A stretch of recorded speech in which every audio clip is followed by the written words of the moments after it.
This is a story about a boy whose mother is a slave.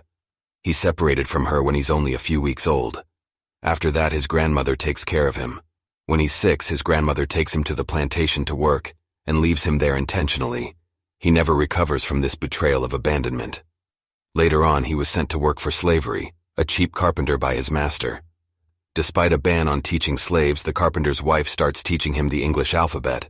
But soon her husband finds out and forces her to stop teaching him. Determined to read and write, he continues to learn from neighborhood white boys. By giving away his food in exchange for lessons as his knowledge and vocabulary grew, he begins to read newspapers and political books. The more he reads, the more aware he becomes of the social injustice against him. One day he buys a copy of the Columbian Orator, a popular school book which helps him to understand the power of spoken and written words. He learns that educating his people is the key to fight against social injustice. So he starts holding church services to teach other slaves how to read and write. His weekly services grow in popularity with over 40 slaves attending. But soon angry slave owners shut down his class. He gets sold to a new master. His new master is a monster in form of a human being. He enjoys whipping his slaves who won't follow orders. Our hero endures this brutal whipping for about 6 months, until he can't take it anymore, and one day he fights back. The fight between him and the brutal master lasts for 2 hours, and eventually the master surrenders. On that day he restores his sense of self-worth, and he vows to never let anyone beat him again. At the age of 20, after 2 unsuccessful attempts, he finally escapes from slavery by impersonating a sailor and flees to the north to continue fighting against abolitionist injustice against his people. He decides to spread his knowledge and wisdom whenever and wherever he can. He attends abolitionist meetings in 1841.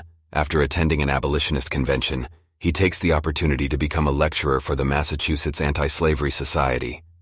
This leads him to public speaking and writing. Soon he starts writing and publishing books on slavery and founds an anti-slavery newspaper titled The Star. A lot of white people aren't happy and don't want to let him do these things. And one day, while participating in a lecturing tour, he's chased and beaten by an angry mob before being rescued by a local family. But he's determined to continue fighting his fight against injustice. In addition to abolition, he also participates in the first Women's Rights Convention. Soon, human rights Frederick Douglass is recognized internationally as a human rights leader, fighting against the slavery system and standing in for women's rights. He goes on to become a trusted advisor of President Lincoln. He advises the president on the treatment of black soldiers and urges him to give all black men and women the right to vote. In 1863, President Lincoln declares the freedom of all slaves. Douglass becomes the first African-American citizen to hold a high U.S. government rank. He's also the first black person to receive a vice presidential nomination.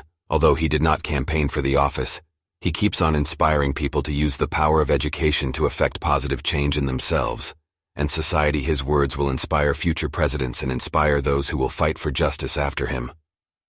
Frederick's journey teaches us to never give up in the face of adversity. This is Dare It Motivation. Thanks for watching, and as always, stay blessed.